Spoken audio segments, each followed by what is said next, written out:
Muy buenas tardes, nos encontramos con el doctor Iván Zuleta Valencia, él es cardiólogo y nos va a hablar sobre la hipertensión pulmonar. Adelante, doctor. Buenas tardes. El diagnóstico de hipertensión pulmonar es un diagnóstico que tiene algunas complejidades.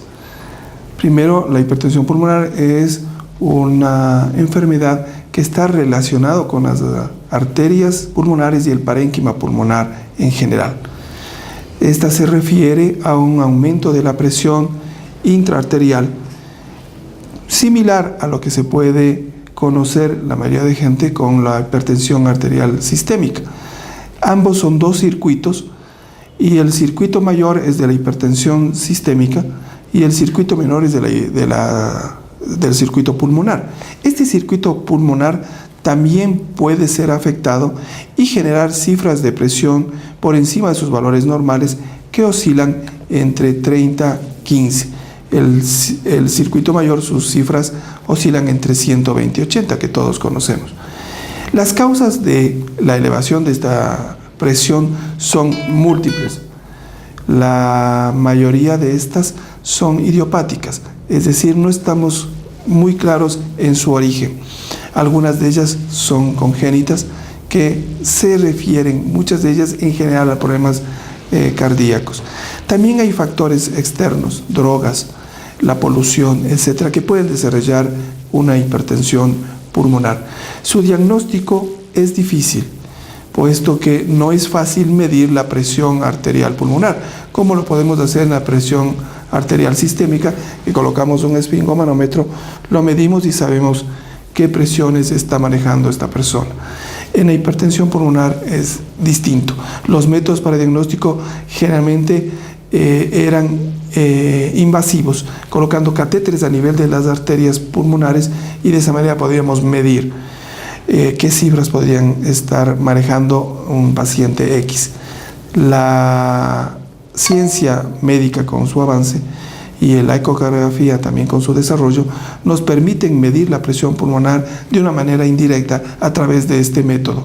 Es una de las formas que habitualmente nos llevan a conocer las cifras de presión de estos pacientes. Sin embargo, el desarrollo de la terapéutica para corregir estas presiones sigue siendo muy lenta.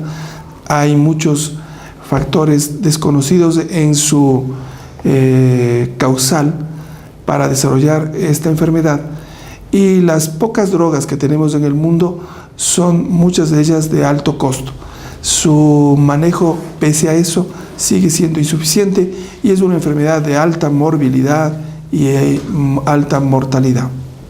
Doctor Zuleta, los pacientes que sufren de este mal, ¿cómo se dan cuenta que tienen hipertensión pulmonar? ¿Usted nos puede explicar? Como yo les había indicado, a veces el diagnóstico es difícil. Muchos pacientes tienen una fatiga, un cansancio extremo, pequeñas actividades físicas les lleva una dificultad para desplazarse. Este cansancio muchas veces no está claro. Acuden donde los médicos, donde ellos también pueden encontrarse con un diagnóstico difícil. La mayoría de veces pueden pasar desapercibidos. Por eso es que la casuística de esta enfermedad en el país es muy pobre, porque muchos de sus pacientes no saben lo que están teniendo, y muchos médicos podrían también desconocer cuál es la causa de este mal, y que les lleva a una dificultad tan importante para hacer sus actividades mínimas.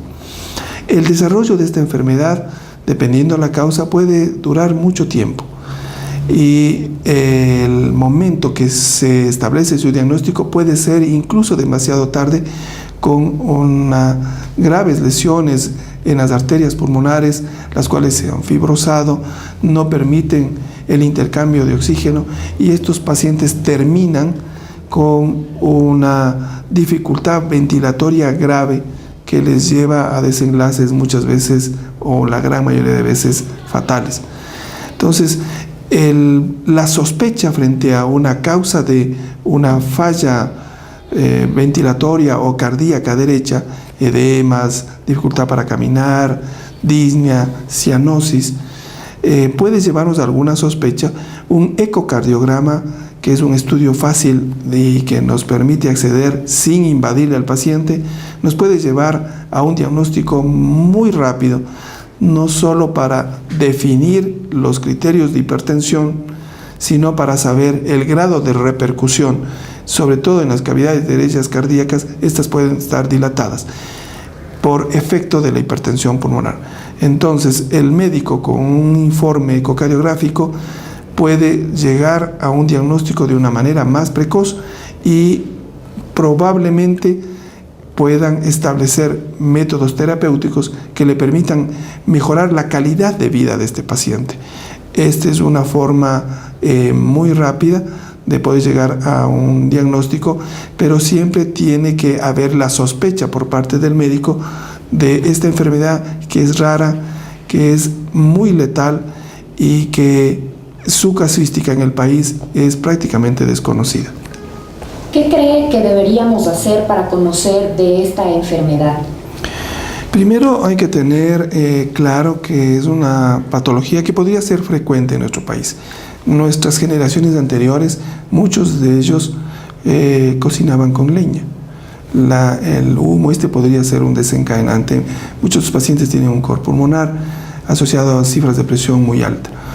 Niños de poca edad que mantienen unas cifras de hospitalizaciones por neumonías frecuentes, graves, que requieren hospitalización y que no está muy claro cuál es la etiología de esa recaída frecuente. Hay que pensar que puede ser una hipertensión pulmonar debido a una malformación cardíaca. Entonces, primero tiene que haber la sospecha por parte del médico. El estudio que puede hacerse, como ya hemos dicho, es un ecocardiograma, un electrocardiograma, también da alguna información. No necesariamente tiene que ser un neumólogo, un cardiólogo el que se enfrente a estos diagnósticos. La gran mayoría de estos pacientes acuden a médicos generales o médicos internistas, entonces ellos son la primera línea de batalla frente a este diagnóstico. Es importante entonces que los médicos generales y los médicos internistas conozcan de esta patología que es letal y que el diagnóstico precoz en estos pacientes pueden ayudar a mejorar la morbimortalidad que tienen estos pacientes en nuestro país. Muchísimas gracias, doctor. Gracias.